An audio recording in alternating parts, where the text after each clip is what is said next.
ವಿತರಿಸಲಾಯಿತು.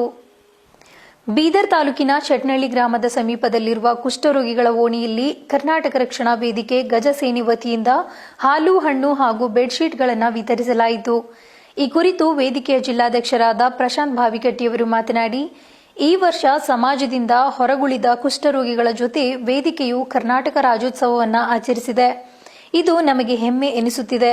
ಏಕೆಂದರೆ ಕುಷ್ಠರೋಗಿಗಳನ್ನ ಸಮಾಜ ಅತ್ಯಂತ ಕೀಳಾಗಿ ಕಾಣುತ್ತದೆ, ಅವರನ್ನ ಸಮಾಜದಿಂದ ದೂರ ಇಡುತ್ತದೆ.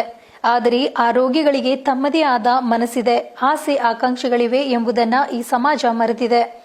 ಆದ್ದರಿಂದ ಅವರ ಜೊತೆ ನಮ್ಮ ಸಂಘಟನೆ ಎಂದಿಗೂ ಇದೆ ಎಂದು ಮಾತನಾಡಿದರು. ಇದೇ ಸಂದರ್ಭದಲ್ಲಿ ಜಿಲ್ಲಾ ಉಪಾಧ್ಯಕ್ಷರಾದ ಸತೀಶ್ ಕುಮಾರ್ ಗೋಡಂಪಳ್ಳಿಕರ್, ಸೂರ್ಯಕಾಂತ್ ದಂಡೆ, ದಯಾಸಾಗರ್ ಕಡ್ಯಾಳ್, ಜೀವನ್ ರಿಕ್ಕೆ, ಭವನ್, ಕಪಿಲ್, ಆನಂದ್, ಅರುಣ್ ಕುಮಾರ್, ಇಸಾಕ್ ಮತ್ತು ರಾಬಿನ್ ಸೇರಿದಂತೆ ಅನೇಕರು ಪಾಲ್ಗೊಂಡಿದ್ದರು.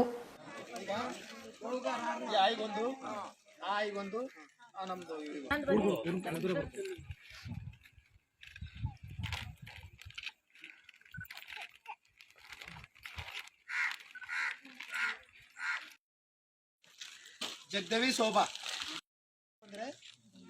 ನೀಲಮ್ಮ ನೀಲಮ್ಮ ನೀಲಮ್ಮ ನೀಲಮ್ಮ ಯಾಕ ಬರೇ ಯಾಕೆ ದೂರ ಕೊಳತೆ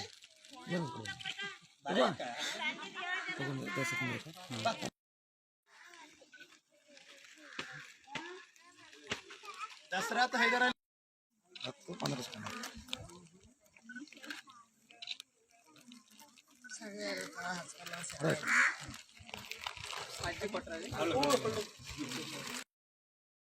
ಇಂದು ಕರ್ನಾಟಕ ರಾಜ್ಯೋತ್ಸವ ಅಂಗವಾಗಿ ಕರ್ನಾಟಕ ರಕ್ಷಣಾ ವೇದಿಕೆ ಗಜಸೇನೆ ಜಿಲ್ಲಾ ಘಟಕ ವತಿಯಿಂದ ಏನು ಬೀದರ್ ಜಿಲ್ಲೆಯ ದಕ್ಷಿಣ ಕ್ಷೇತ್ರದಲ್ಲಿ ಏನು ಚಟ್ನಳ್ಳಿ ಗ್ರಾಮ ಹತ್ತಿರ ಕುಷ್ಠರೋಗಿಗಳ ಕಾಲೋನಿ ಇದೆ.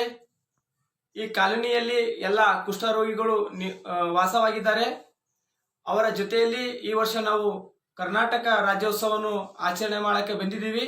ಹಾಗೂ ಅವರಿಗೆ ಈ ವರ್ಷ ಕರ್ನಾಟಕ ರಾಜ್ಯೋತ್ಸವ ಅಂಗವಾಗಿ ಅವರಿಗೆ ಹಚ್ಚಿಕೊಳ್ಳಕ್ಕೆ ಹಚ್ಚಡುಗಳು ಮತ್ತು ಅದರ ಜೊತೆಯಲ್ಲಿ ಹಣ್ಣು ಹಂಪಲುಗಳನ್ನು ವಿತರಿಸಿದ್ದೀವಿ. ಯಾಕೆಂದರೆ ಕುಷ್ಠರೋಗಿಗಳ ಅಂದ ತಕ್ಷಣ ಸಮಾಜದಲ್ಲಿ ಅವರಿಗೆ ದೂರು ನೋಡುವಂತ ಸಂದರ್ಭ ಇದೆ.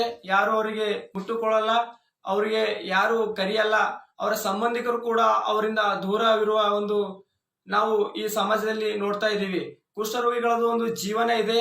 ಹೀಗಾಗಿ ನಾವು ಅವರ ಜೊತೆ ಈ ವರ್ಷ ಏನು ಕರ್ನಾಟಕ ರಾಜ್ಯೋತ್ಸವ ಇದೆ, ಆ ರಾಜ್ಯೋತ್ಸವವನ್ನು ಅವರ ಜೊತೆ ನಾವು ಆಚರಣೆ ಮಾಡಿದ್ದೀವಿ. ನಮಗೆ ತುಂಬಾ ಖುಷಿ ತಂದಿದೆ. ಹೀಗಾಗಿ ನಮ್ಮ ಎಲ್ಲ ಜಿಲ್ಲಾ ಪದಾಧಿಕಾರಿಗಳ ಸಮ್ಮುಖದಲ್ಲಿ ನಾವು ಇಲ್ಲಿ ಈ ವರ್ಷ ನಾವು ಕರ್ನಾಟಕ ರಾಜ್ಯೋತ್ಸವವನ್ನು ಆಚರಣೆ ಮಾಡಿದ್ದೀವಿ. ಹಾಗೆ ನಾವು ಮುಂದೂ ಕೂಡ ಇವರ ಜೊತೆ ಇದ್ದೀವಿ. ಇದು ಸುದ್ದಿ ಸಮಯ ವಾಹಿನಿಯ ಸ್ಪೆಷಲ್ ರಿಪೋರ್ಟ್. ಆನ್ಲೈನ್ ತರಗತಿಯಿಂದ ಏನೆಲ್ಲ ಅವಾಂತರಗಳ